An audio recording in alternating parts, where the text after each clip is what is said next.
No próximo capítulo da novela Vale Tudo, Maria de Fátima diz a Marco Aurélio que irá ajudá-lo, mas que o executivo ficará lhe devendo um favor. Ela sabe que, para conseguir os documentos necessários para a sua proposta, precisará de algo em troca. Marco Aurélio, surpreso, aceita a condição, ciente de que a ajuda de Maria de Fátima pode ser crucial para seu plano. Enquanto isso, Eunice e Ivan não aprovam o novo emprego de Bartolomeu.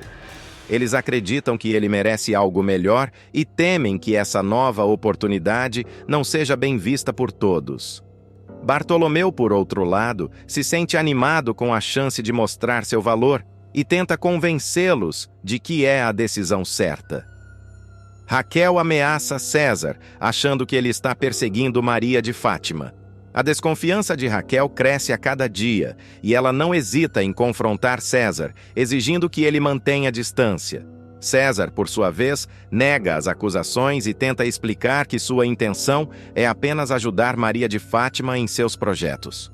Heleninha sugere que Renato faça uma entrevista de trabalho para contratar Bartolomeu.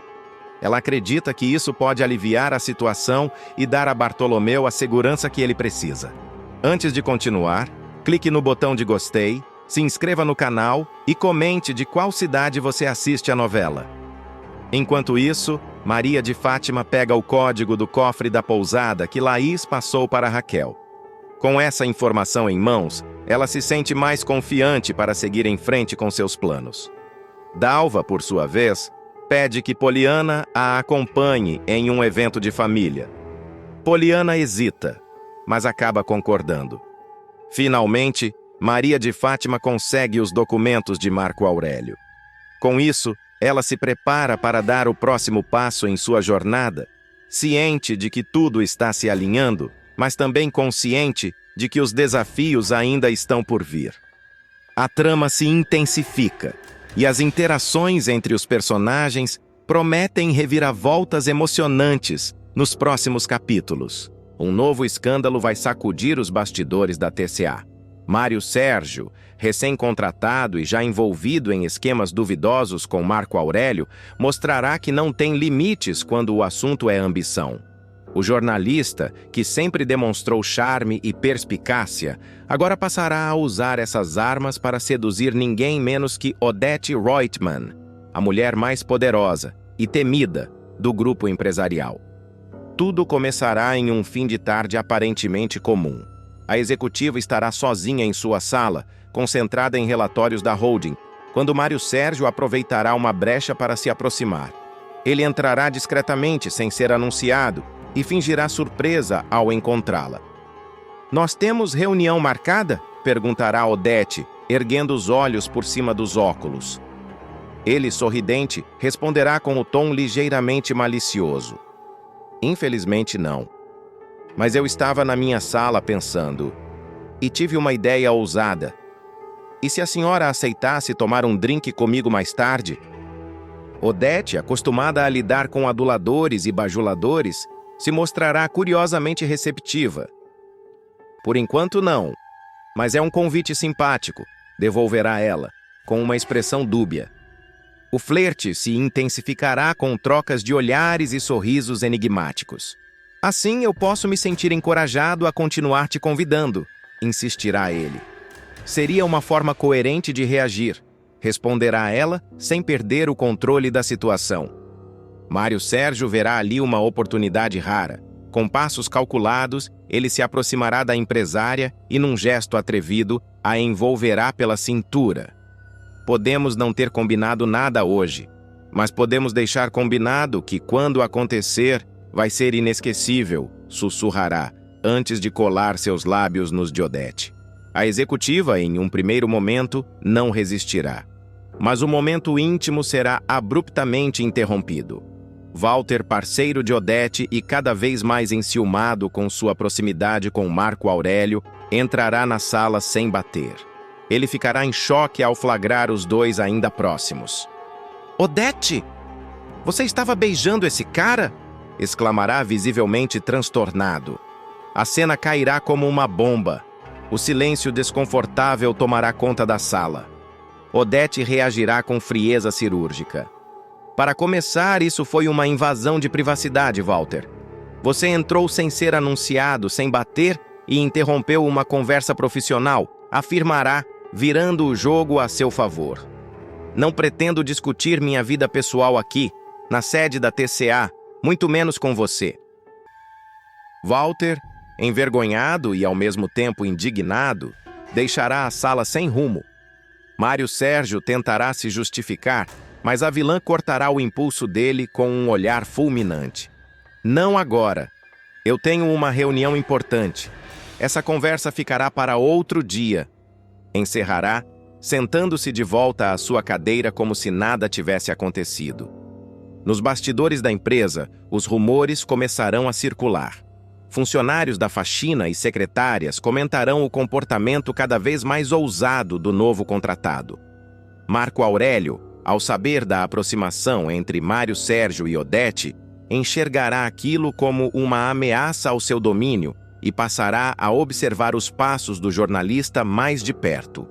Ele chegará a confidenciar para Celina que, se o rapaz continuar se aproximando de Odete, poderá atrapalhar os planos de expansão da TCA no exterior. Ao mesmo tempo, Walter passará a agir com frieza. Ele, que sempre teve uma relação ambígua com Odete, uma mistura de parceria empresarial, respeito e algo mal resolvido, se sentirá traído. A tensão entre os dois aumentará em reuniões futuras. Olhares atravessados e farpas disfarçadas de ironia marcarão cada encontro. Odete, como sempre, fingirá indiferença, mas não deixará de notar o desconforto. Mário Sérgio, por sua vez, se sentirá ainda mais confiante após o beijo. Para ele, o gesto não foi apenas uma tentativa de sedução. Foi um passo estratégico. Em conversa com Rubens, um ex-colega da Tomorrow, ele deixará claro que planeja ascender dentro da empresa o mais rápido possível. Odete pode ser o passaporte para o que eu sempre quis: poder, visibilidade e muito dinheiro. Entretanto, o que ele não saberá é que Odete já terá começado a investigar o passado dele. A empresária, embora tenha cedido ao beijo, não confiará plenamente no jornalista. Com a ajuda de Eugênio, ela solicitará um dossiê completo sobre os envolvimentos profissionais e pessoais de Mário Sérgio. Descobrirá que ele foi demitido da Tomorrow por conduta imprópria e que mantém ligações suspeitas com fornecedores de fachada ligados a empresas de fachada de Marco Aurélio. Em um jantar reservado, Odete colocará Mário Sérgio contra a parede. Você se aproximou de mim por interesse? Ou isso é apenas uma característica do seu instinto de sobrevivência? Ele tentará desconversar, mas ela manterá o tom firme. Você está em período de observação, um passo em falso, e você sairá da TCA tão rápido quanto entrou. O jornalista ficará abalado, mas não demonstrará. Ao contrário, fingirá gratidão pela oportunidade e intensificará sua postura de aliado fiel. Só que, nos bastidores, começará a preparar um contra-ataque.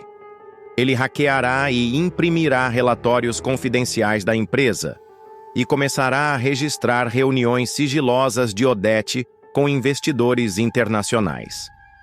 Enquanto isso, Walter, tomado pela humilhação e pelo ciúme, procurará Ivan para conversar. Você trabalha lá dentro, Ivan? Já reparou no comportamento da Odete ultimamente? Tem algo estranho. Ela está mais permissiva, dirá ele. A partir do flagra humilhante, Walter mudará radicalmente sua postura. Ele começará a observar os passos de Mário Sérgio com uma desconfiança crescente e fará questão de demonstrar sua insatisfação em olhares silenciosos e comentários ácidos. O ambiente na TCA ficará carregado, quase irrespirável, e os funcionários mais próximos perceberão rapidamente que algo grave está em curso. Odete, porém, manterá sua compostura imperturbável. Em público, continuará tratando Mário Sérgio com a mesma polidez de sempre, mas adotará uma estratégia calculista. O manterá por perto apenas o suficiente para que revele seus reais objetivos. A executiva passará a testar o jornalista, marcando compromissos e desmarcando de última hora, elogiando seus relatórios em reuniões, para depois criticá-los duramente em particular. Um verdadeiro jogo psicológico. Do outro lado, Mário Sérgio perceberá que está sendo manipulado, mas não recuará. Ao contrário, começará a planejar uma aproximação com nomes influentes da empresa, tentando se consolidar como um novo nome forte no setor de comunicação interna da TCA. Aproveitará sua simpatia e jogo de cintura para ganhar a confiança dos departamentos menos alinhados a Odete, enquanto prepara um plano mais ambicioso: reunir provas de irregularidades financeiras que possam ser usadas para chantagem, ou até mesmo autopromoção. O clima entre Mário Sérgio e Odete continuará carregado de tensão. O jornalista, num gesto ousado, tentará repetir o flerte em um evento corporativo, aproveitando um momento em que os dois estiverem sozinhos no mezanino de um coquetel da empresa. Ele comentará: "Acho que aquela nossa conversa ainda está pendente." Mas Odete será cortante. Algumas conversas envelhecem, e outras devem ser esquecidas. Essa é uma delas. Mesmo assim, ela continuará usando Mário Sérgio para seus propósitos estratégicos. Em uma nova reunião com investidores estrangeiros, ela o colocará como porta-voz de uma proposta arrojada de reestruturação de imagem da TCA, testando até onde ele pode ir e até onde pode ser controlado. Walter, por sua vez, não desistirá facilmente. Ainda em busca de retomar seu prestígio, se unirá a outros aliados da velha guarda para tentar afastar o jornalista da diretoria. Ele dirá em um telefonema: "Se a Odete não enxergar quem é esse rapaz, talvez a imprensa enxergue." E com isso, começará a vasculhar o passado de Mário Sérgio com a intenção de divulgar um dossiê. E enquanto o poder muda de mãos, alianças se formam e ruem em questão de dias, a sede da TCA se transforma em um verdadeiro campo de batalha. Gilda, braço direito de Raquel no restaurante, ficará completamente em choque ao descobrir que Maria de Fátima pode ter sido a responsável por uma das maiores tragédias de sua vida. O atropelamento que quase lhe custou a perna e comprometeu meses de sua recuperação. A revelação acontecerá de forma inesperada, após a assistente encontrar por acaso uma foto no celular de Pascoal, mostrando a vilã aos beijos com César. E ao fundo, ninguém menos que Olavo, o mesmo homem que dirigia o carro que a atingiu meses antes. A imagem despertará imediatamente lembranças dolorosas. Gilda ficará paralisada, o celular quase caindo de suas mãos. Seus olhos se fixarão no rosto de Olavo e seu coração disparará. É ele! É ele!" sussurrará antes de confirmar em voz alta, tomada por um misto de pavor e revolta: "Essa aqui tem o beijo da Maria de Fátima e o cara que me atropelou." Pascoal, que presenciava tudo, arregalará os olhos. O choque será mútuo. A lembrança do acidente ainda era nítida. Gilda, naquela manhã, havia ido até a agência bancária com Raquel. Ela se lembrava de ter atravessado a rua quando tudo ficou branco. Depois, dor, gritos, sangue. E então, um homem bem vestido, desesperado, dizendo que a levaria para o hospital. E mais tarde, para a casa de Raquel, onde curiosamente a vilã se mostrava mais preocupada do que o normal. Pascoal imediatamente conectará os pontos. "Não pode ser coincidência, Gilda. Aquele cara com a Fátima e o César, isso tá cheirando armação." O clima pesará no ambiente. Ambos recordarão o que veio depois do atropelamento. A súbita mudança de comportamento de Fátima, a história da mala com dólares desaparecida, a falsa acusação contra Ivan. Gilda começará a ligar os pontos, visivelmente abalada. "Você tem noção do que isso significa? Ela me usou como isca, como uma ferramenta. Eu quase morri." Sua voz falhará. Pascoal tentará acalmá-la, mas estará tão chocado quanto ela. A confirmação da armação atingirá os dois em cheio. Nesse momento, Poliana chegará na cozinha do restaurante e perceberá o clima pesado. Gilda mostrará a foto para o amigo e ele também reconhecerá Olavo. Foi ele que atropelou a Gilda, Poliana. Isso não pode ser coincidência, insistirá Pascoal. Os três entrarão em um debate tenso. Contar ou não contar para Raquel? Gilda hesitará. Ela não merece mais essa decepção, Pascoal. Eu daria tudo para ter uma mãe como ela. Imagina saber que a própria filha fez isso com uma funcionária, com alguém que só queria ajudar? A jovem estará visivelmente comovida, mas a indignação aumentará a cada nova lembrança. Pascoal, mais pragmático, proporá uma solução menos direta, mas igualmente eficiente. Já sei! A gente compra um chip novo, coloca a foto, escreve tudo e manda uma mensagem anônima. Deixa essa bomba cair nas mãos dela aos poucos. Do jeito certo. Apesar da relutância de Gilda, a ideia será recebida como uma possível saída para aliviar a consciência dos três sem causar uma destruição imediata no coração de Raquel. Poliana, no entanto, argumentará. Se a gente sabe de algo assim e se cala, vira cúmplice. Mais tarde, sozinha em seu quarto, Gilda reviverá cada passo daquele dia do acidente. Os olhos se fecharão em dor. Ela se lembrará do olhar de Olavo, frio e controlado. Repassará os dias seguintes, quando Fátima a visitava com sorrisos forçados, perguntando demais sobre a polícia, sobre possíveis testemunhas. A máscara da vilã começava a cair em sua mente. Determinada a confirmar a história, Gilda decidirá ir mais fundo. Com a ajuda de Poliana, ela começará a investigar quem é Olavo, de onde veio e como ele se relacionava com César e Fátima. Descobrirão que ele trabalhou como segurança de uma empresa que, misteriosamente, foi dispensado. Outro detalhe chamará a atenção. Olavo foi visto recentemente saindo do mesmo apart hotel onde César estava hospedado. No dia seguinte, Gilda tentará abordar Fátima discretamente jogando verde. A filha de Raquel, como de costume, reagirá com desprezo. Não tenho tempo para conversa de pobre aleijada. A frase, cruel, cairá como uma facada em Gilda, mas também servirá como combustível. Pascoal, então, fará uma proposta ainda mais ousada. Vamos gravar a Fátima. Se ela tiver mesmo culpa, uma hora vai se trair. A gente pode pegar ela falando algo, ou até tentar provocar o Olavo. Se a gente conseguir mais provas, Raquel não vai ter como negar. Os três montarão um plano, enquanto Poliana seguirá Fátima em sua rotina. Pascoal ficará encarregado de recuperar imagens de câmeras de segurança antigas da Rua do Banco. Algo difícil, mas possível, se a empresa de monitoramento ainda tiver backup. Gilda, por sua vez, marcará um encontro com Olavo fingindo interesse em acertar contas do passado. Dirá que quer agradecê-lo por tê-la socorrido e inventará uma desculpa para reencontrá-lo.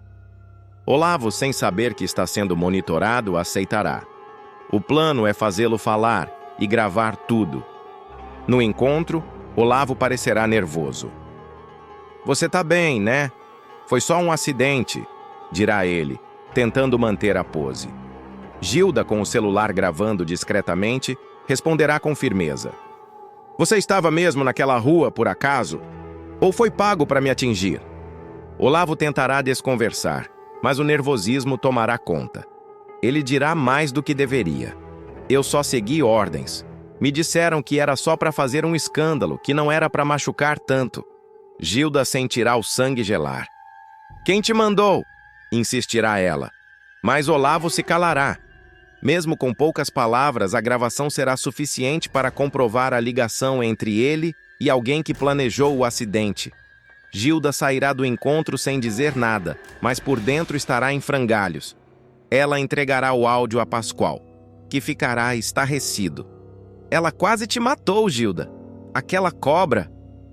Enquanto isso, Fátima seguirá seu caminho arrogante, preparando-se para o casamento com Afonso, sem imaginar que a verdade que tanto escondeu começava a se armar contra ela, nos bastidores, nas sombras, nas mãos daqueles que ela julgava irrelevantes.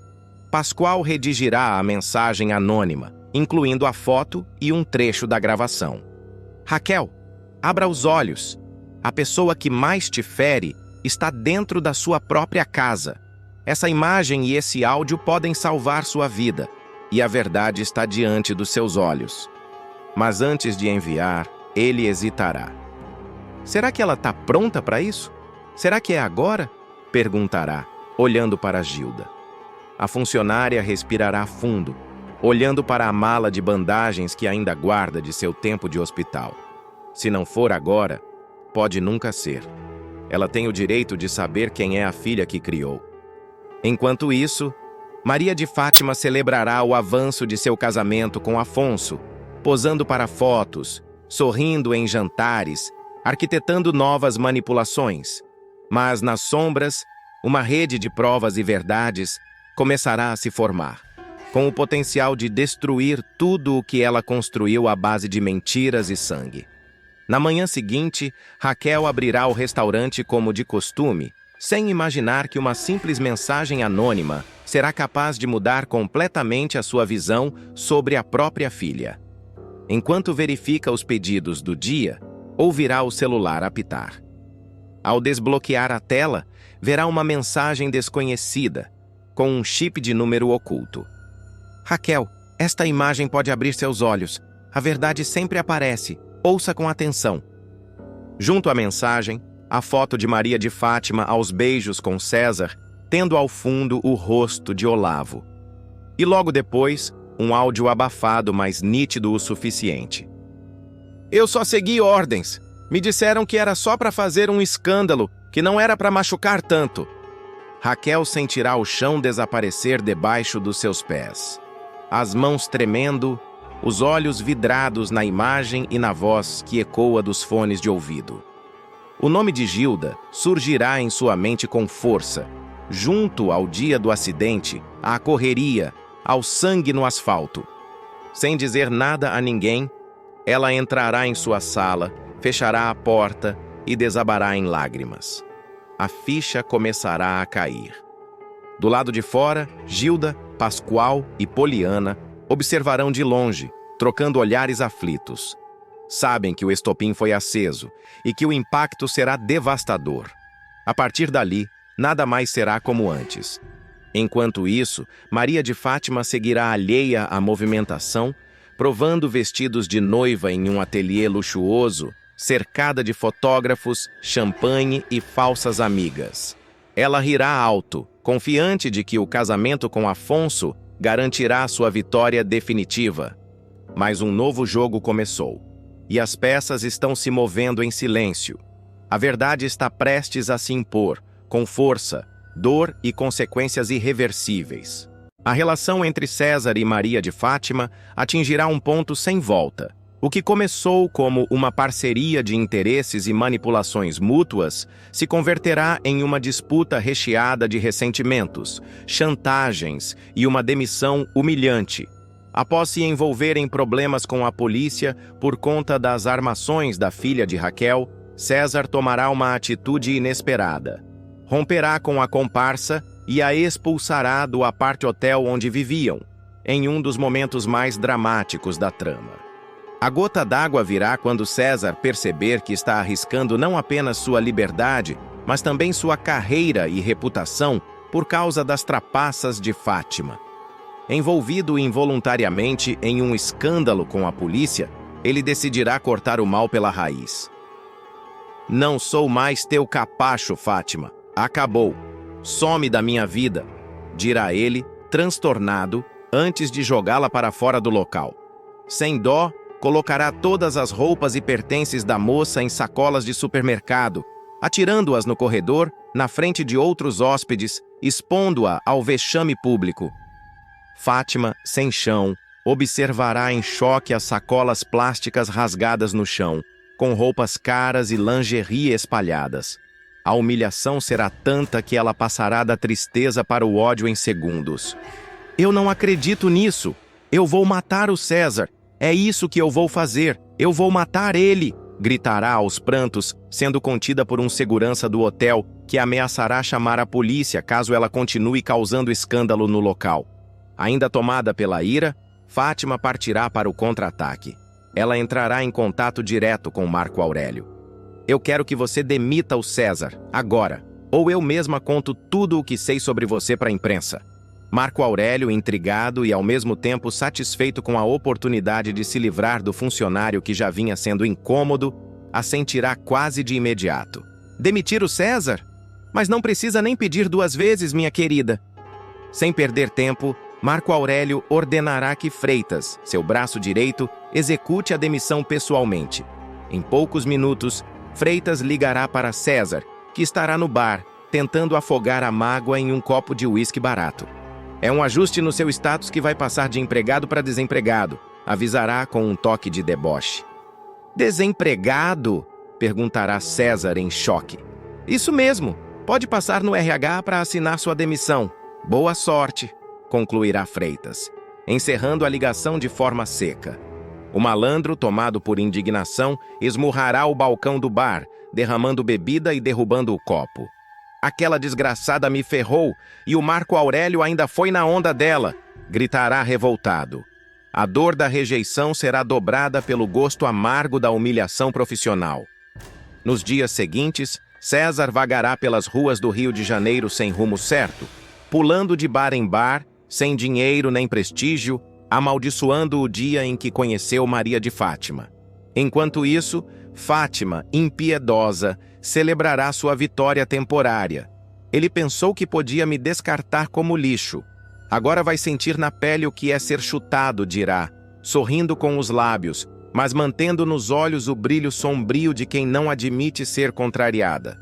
Odete, por sua vez, observará a jovem com interesse e certo receio.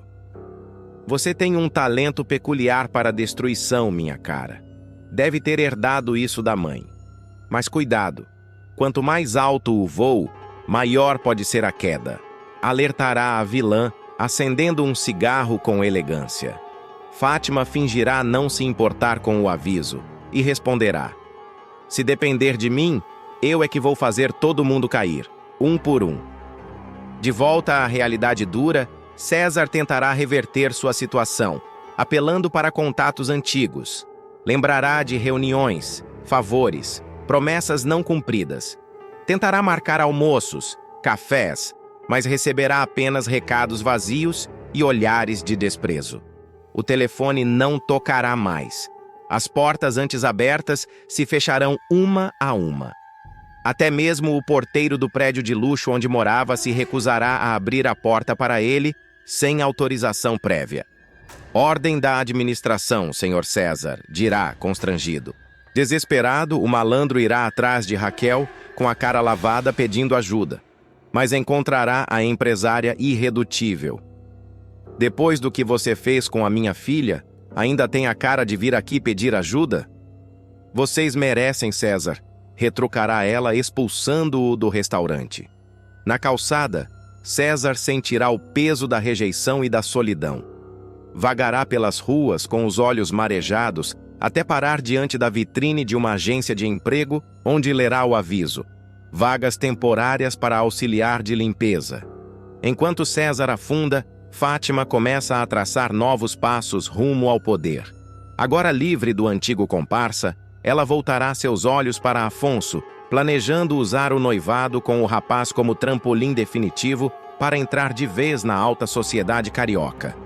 Mesmo sem amor verdadeiro, ela usará o relacionamento como ferramenta estratégica. Ele vai me dar o sobrenome, o dinheiro e o prestígio.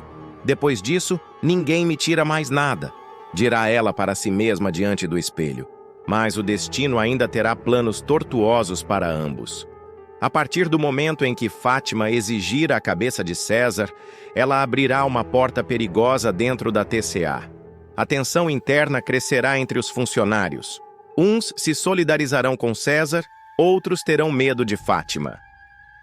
Se ela consegue fazer um executivo ser demitido assim, imagina o que pode fazer com a gente, dirá uma secretária. O clima de terror instaurado por Fátima será o estopim para uma série de atritos internos. Já César, sem dinheiro e com a reputação arruinada, se esconderá em um quarto de pensão decadente, refletindo sobre cada escolha errada que fez. Aquela menina me usou, me virou do avesso, e eu deixei. Deixei porque fui burro, fui ganancioso, fui fraco, murmurará diante do espelho rachado. Aos poucos, César começará a arquitetar uma vingança silenciosa. Ela me derrubou, mas ainda não me enterrou. Enquanto o mundo de César desmorona em silêncio, Maria de Fátima estará desfilando como se nada tivesse acontecido. Ciente de que o nome de César já havia sido riscado, ela abrirá um sorriso irônico ao ouvir os boatos sobre a demissão. Foi pouco. Muito pouco para o que ele merecia. A relação que começou com charme, promessas e alianças escusas desabará como um castelo de cartas. Mas o que ela não esperava era a reação silenciosa e sombria de Marco Aurélio. O empresário, embora tenha atendido ao pedido da golpista, começará a vê-la como uma ameaça. Se ela conseguiu derrubar César com uma ligação, imagine o que pode fazer comigo se um dia se voltar contra mim. Observando de sua sala, a jovem caminhar com arrogância pelos corredores da empresa. Enquanto isso, César tentará se reerguer, mas encontrará portas fechadas por todos os lados. Sem credibilidade no mercado, abandonado por antigos aliados e alvo de boatos crescentes, ele verá sua situação se deteriorar rapidamente. Uma antiga conhecida o encontrará em um boteco de esquina, mal vestido e com olheiras profundas. Você era o rei da festa. Agora nem o garçom lembra o seu nome, dirá ela, antes de deixar algumas moedas sobre a mesa e ir embora. No entanto, no fundo de sua humilhação, César começará a traçar um novo plano.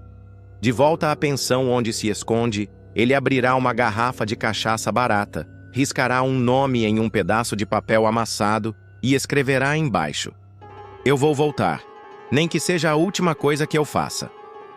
E no mesmo instante, do outro lado da cidade, Maria de Fátima experimentará sua mais recente conquista, a primeira reunião oficial como futura senhora Reutemann, ao lado de Afonso. Com um vestido impecável e um sorriso enigmático, ela apertará a mão de investidores, sem saber que, nos bastidores, já começa a se formar um novo círculo de inimigos, pessoas dispostas a tudo para vê-la cair, incluindo um César ferido, disposto a ir até o inferno para destruí-la. A poderosa Odete Reutemann vai mostrar mais uma vez que não admite falhas quando se trata dos negócios, e muito menos da honra de sua família. A vilã não medirá esforços para punir Ivan Meireles, após suspeitar que ele traiu Heleninha, mesmo sem provas concretas de infidelidade. A empresária enxergará a simples reaproximação entre o executivo e sua ex-mulher, Raquel, como motivo suficiente para aplicar uma multa de R$300 mil por quebra de contrato. O gesto frio e calculista colocará em xeque não apenas o casamento de Ivan e Heleninha, mas também a integridade e a autonomia do administrador, que se verá pressionado como nunca antes. Tudo começa quando Ivan retorna do exterior. Após um período ao lado de Heleninha, em Roma, ele volta ao Brasil com a sensação de que o relacionamento não se consolidou como esperava.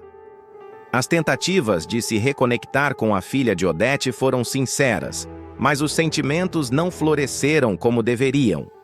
O desgaste emocional entre os dois parece irreversível, e é nesse cenário de fragilidade conjugal que o reencontro com Raquel acontece. O que começa como um encontro casual se transforma em algo mais significativo. Durante uma noite repleta de lembranças e confidências, Raquel e Ivan se permitem uma nova aproximação.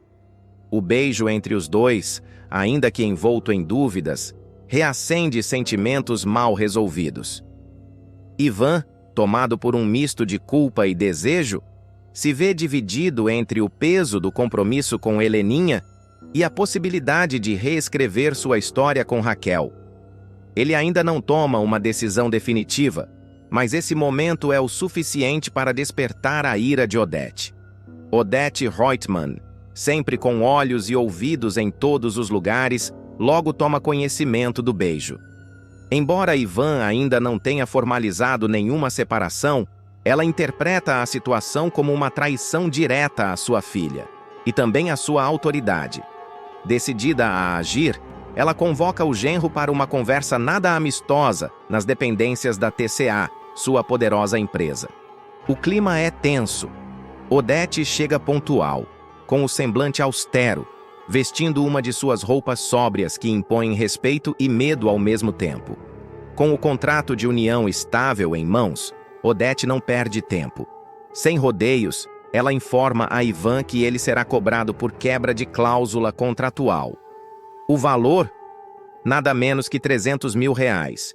O executivo, pego de surpresa, tenta argumentar. Você vai me cobrar uma multa porque eu jantei com a Raquel? Rebate, sem esconder a indignação. Odete, impassível, dispara. Eu sou do tipo que cobra tudo. E o tom com que pronuncia a frase faz Ivan entender que não há espaço para negociação. Ao menos não nos moldes que ele desejaria. Na sequência, Odete joga sua última carta. Propõe que Ivan volte para casa e recomece com Heleninha. Você ainda pode consertar isso. Pode provar que está ao lado da minha família. Eu não estou te chantageando. Eu estou te perguntando se você ainda é um dos nossos, afirma com voz firme, sem alterar uma vírgula de seu tom ameaçador. É claro que a proposta não é um convite genuíno. Trata-se de uma imposição disfarçada, onde a escolha de Ivan é limitada a 2 caminhos: submeter-se ou enfrentar o poder de Odete. Mesmo pressionado, Ivan se recusa a ceder. Se você achar que é melhor me demitir, me processar, pode ficar à vontade, porque eu não fiz nada de errado, afirma ele, olhando diretamente nos olhos da sogra. O gesto surpreende. Não é comum que alguém a enfrente daquela forma. Mas naquele instante, Ivan decide que não permitirá mais que a empresária controle cada passo de sua vida pessoal e profissional. Odete, por sua vez, percebe que está lidando com um homem diferente. Talvez a experiência em Roma tenha amadurecido Ivan mais do que ela imaginava. Mas isso não significa que ela deixará barato. Muito pelo contrário, Odete começa a traçar novos planos para minar a credibilidade do genro. Com seus contatos no alto escalão e uma rede de informações bem estruturada, ela promete transformar a vida de Ivan em um campo minado. A cobrança da multa será apenas o primeiro passo. Enquanto isso, Heleninha, ainda abalada emocionalmente, não sabe de toda a extensão da situação. Ela percebe que Ivan está distante, mas acredita que ele esteja apenas cansado da viagem. O conflito interno da jovem começa a se intensificar quando ouve rumores sobre a aproximação entre seu marido e Raquel.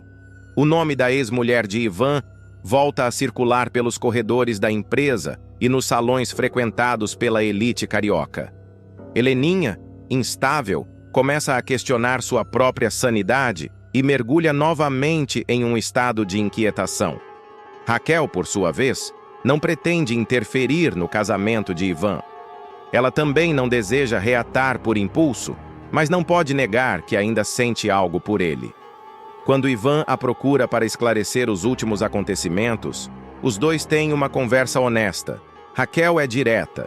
Não quer ser pivô de nenhum escândalo, e muito menos ser usada como desculpa para que Ivan fuja de seus problemas com Odete. A tensão cresce quando a imprensa começa a farejar a crise no casamento de Ivan e Heleninha. Um jornalista que cobre a alta sociedade obtém informações sobre a cláusula contratual e o suposto valor da multa. O burburinho chega à redação de uma revista semanal e uma matéria quase escandalosa ameaça vir à tona. Odete tenta abafar a situação, mas o estrago já está feito. A notícia vaza e, ainda que sem citar nomes, insinua que um executivo da TCA pode ter sido penalizado financeiramente por uma traição conjugal. A repercussão é imediata. A diretoria da TCA exige explicações. Alguns acionistas passam a questionar a mistura entre assuntos pessoais e decisões empresariais. Odete, porém, mantém sua postura. Alega que tudo está dentro dos limites legais e que o contrato assinado é legítimo. Ela não recua e ainda manda recado. Na minha família, palavra dada é palavra cumprida. E contrato, meu caro, é sagrado. Ivan, cada vez mais encurralado, começa a perder o sono. A cobrança judicial da multa não tarda a chegar. Advogados são acionados. O caso ganha contornos públicos. E mesmo sem confirmação oficial, já se especula que a exigência partiu de Odete Reutemann. A imprensa começa a pintar a empresária como uma matriarca impiedosa. Mas Odete pouco se importa com sua imagem. Seu único foco é restabelecer a ordem, a sua ordem, dentro e fora de casa. A tensão familiar atinge novos níveis quando Maria de Fátima tenta se aproveitar da situação. Ela se aproxima de Heleninha e passa a fazer comentários maldosos, insinuando que Ivan está mesmo com outra e que Raquel pode ter dado o golpe certeiro. Odete, ciente das jogadas, avisa: Fátima, cuidado para não passar dos limites. Você pode ser útil, mas também é descartável. Enquanto isso, Heleninha desaba nos braços de Celina, sua confidente. A jovem confessa que sente que está perdendo o marido e que não sabe mais quem é ou o que quer. A possibilidade de uma recaída no álcool volta a assombrá-la. Celina tenta acalmá-la, mas teme que a situação saia do controle. Ao mesmo tempo, Ivan começa a considerar abandonar tudo: o cargo na TCA, o casamento com Heleninha, a guerra com Odete. Ele se sente sufocado e percebe que qualquer passo em falso poderá ser usado contra ele no tribunal ou nos corredores da empresa. Heleninha, por sua vez, vai afundando em um mar de inseguranças. A cobrança da mãe, os boatos na imprensa, as insinuações maldosas de Maria de Fátima e o distanciamento de Ivan a colocam à beira de um colapso emocional. Cada vez mais abatida, ela se fecha em casa e evita eventos sociais, recusando convites da alta sociedade e reuniões na TCA. Celina tenta intervir, mas Heleninha prefere o silêncio. Ela quer entender por si só se foi traída de fato, e se quer, ou não, continuar ao lado de Ivan. Enquanto a guerra jurídica e emocional se desenrola, Ivan tem uma conversa definitiva com Heleninha. Ele a procura em casa e, diante de seu silêncio, abre o coração. Fala sobre o beijo em Raquel, assume o erro, mas garante que jamais teve intenção de machucá-la. Foi um impulso, uma fraqueza. Não justifica, eu sei, mas não foi traição, foi confusão, explica. Heleninha, entre lágrimas, escuta tudo em silêncio. O olhar dela carrega dor, mas também uma espécie de libertação. Pela primeira vez, ela se sente dona da própria decisão. Ivan, ao saber da decisão de Heleninha, sente uma mistura de alívio e tristeza. Ele sabe que a batalha está longe de acabar. A disputa judicial segue em andamento, a pressão dentro da TCA continua, e a perseguição a Raquel não dá sinais de cessar. Mas pela primeira vez em muito tempo, Ivan sente que agiu conforme seus princípios. E está disposto a pagar o preço por isso.